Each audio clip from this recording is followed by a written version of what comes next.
Professor, aqui uma outra, aqui agora, né, num contexto desse, a gente falando de gente, a gente falando de pessoas, né, humanizar os processos, interagir junto com os processos. Eu faço uma pergunta para você, isso é o nosso cotidiano, né? Então são, na verdade, duas perguntas. A primeira é que, né, como que a gente relaciona isso, né, quando a gente vai fazer uma investigação de acidente? Que é a parte mais crítica, eu acho, do nosso processo ali. A gente tem emoção, a gente tem uma condição ali, né, Medo, né, de adversa, julgamento, né? Tem medo. medo do julgamento, medo de perder o emprego, medo de ser mal interpretado, medo da consequência àquela pessoa e etc. Então, como que a gente humaniza isso, né? Como que a gente faz isso? É uma excelente pergunta também, viu, Robin? Porque essa questão de análise de acidente, ela também está dentro, entremeando toda essa discussão que a gente faz sobre segurança, sobre fatores humanos, sobre novas visões e assim por diante, né?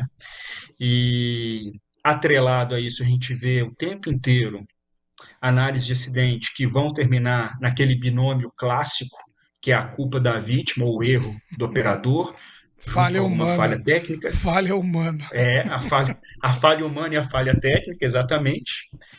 E acho que isso é compreensível que seja assim, né? Não é aceitável, mas a gente entende que isso aconteça dessa forma por todo o processo dentro do qual uma empresa está inserido quando ela passa por um grande acidente, né? De um julgamento que a empresa que a sociedade, desculpa, faz daquela empresa, né, a imagem que essa empresa tem para preservar diante da sociedade, os prejuízos econômicos que essa empresa tem, e, ao mesmo tempo, as relações de força, né, e de poder que existem dentro de uma indústria e que, no final das contas, vão sempre levar a essa história. Classicamente, a gente está trazendo vários exemplos da aviação, né?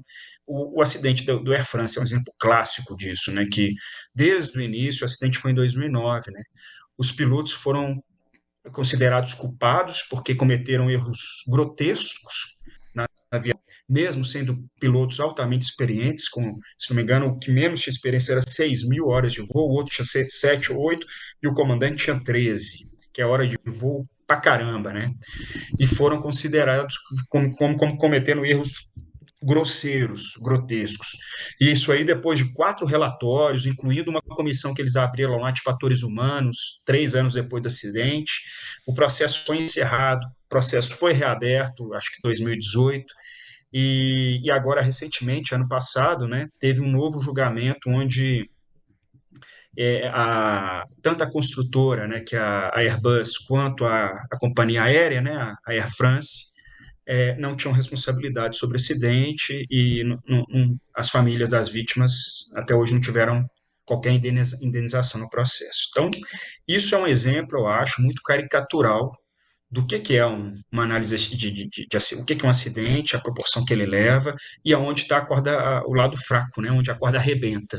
Né? Isso acontece o tempo inteiro.